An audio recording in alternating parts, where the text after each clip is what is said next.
नमस्कार मंडळी. आजच्या ब्लॉगमध्ये तुमचं खूप मनापासून स्वागत.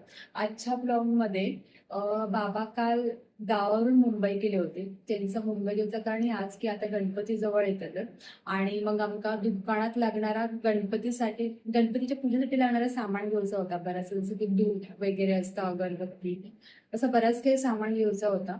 त्यासाठी बाबा शुक्रवारी गेले होते आणि शुक्रवारी म्हाका योगायोगान सुट्टी पण होती. पण आम्ही शुक्रवारी काय गेलो नाही कारण म्हाका एक दिवस आराम करूच होतो.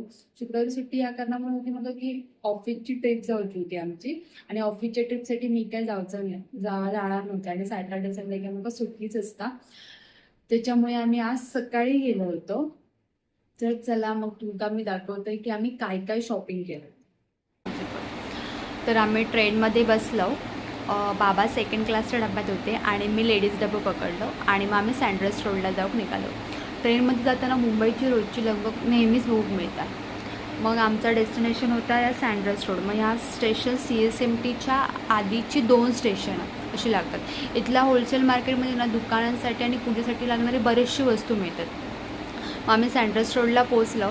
तिकडे पोचल्यावर आम्ही मार्केटमध्ये फिरूक सुरुवात केलो आणि सकाळी आम्ही खूप लवकर इल्यामुळे ना आमका थोडी गर्दी अशी कमी भेटली आणि आमका हवा तसं सामान घेण्यासाठी वेळ पण देता येईल.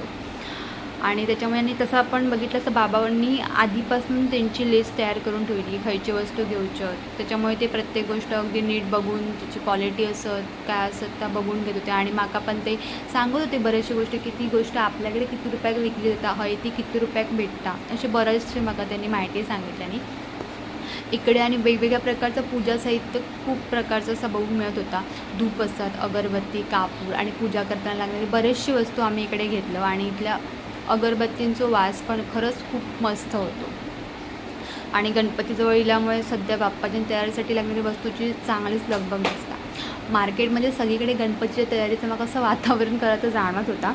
मग आम्ही पूजेच्या सामानासोबत दुकानांसाठी लागणारी काही वस्तू पण घेतलं. जसं की प्लास्टिक कप असतील, ग्लासेस, पत्रावळे असे बरेच वस्तू आम्ही घेतलं.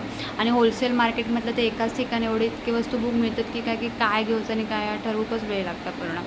आणि मंडळी तुम्ही मुंबईत जर शॉपिंगसाठी येणार असाल तर या नक्की एकदा मार्केट एक्सप्लोअर करा. इकडे अनेक प्रकारची वस्तू होलसेलमध्ये मिळतात. स्पेशली गणपतीच्या शॉपिंगसाठी तर इकडे एकदा नक्की येऊकच पाहिजे. सगळं सामान बघून आवश्यक वस्तू घेऊन झाल्यावर आम्ही मग मस्जिद बंदरकडे निघालो. तिकडे पण मार्केटमध्ये थोडंसं फिरलो आणि मग काय मुंबईच्या ह्या भागातील गजबज, दुकानाची लगबग आणि सतत सुरू असलेली खरेदी विक्री बघू एक वेगळीच मजा येतात. आणि मग काय आज बाबांसोबत फिरताना पण एक अशी गोष्ट मनात येईल की या वयात पण बाबा एवढ्या उत्साहान नवीन गोष्टी करतात. दुकानांसाठी स्वतः सामान बघतात, मार्केट फिरतात आणि आपलं काम स्वतःच्या हाताने पुढे नेतात.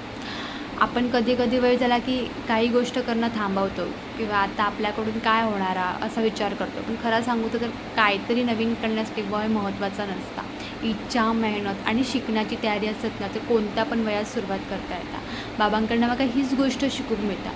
काम छोटं असं किंवा मोठं स्वतःच्या मेहनतीवर उभा राहण्याची इच्छा कधी कमी होऊ देऊ नये. आजची शॉपिंग करताना सामान तर घेतला पण बाबांसोबत असं वेळ पण मला घालून मिळालो आणि तोच भाग माझ्यासाठी खरा तर खास होतो. आणि म्हणजे तुम्ही जर सँड्रस रोड किंवा मस्जिद बंद शॉपिंगसाठी येलाच तर इथला मार्केटमधली व्हरायटी होलसेल मिळणारी वस्तू खरंच बघण्यासारखी आहे. चला तर मग तुम्ही पण आमच्यासोबत सँड्रस रोड ते मस्जिद बंदरच्या या छोट्याशा पण खास शॉपिंग सकटचं आनंद घेऊया. भेटूया पुढच्या ब्लॉगमध्ये. तोपर्यंत हसत राहा, खुश राहा आणि आपल्या माणसांसोबत असे छोटे छोटे मोमेंट्स नक्की एन्जॉय करा.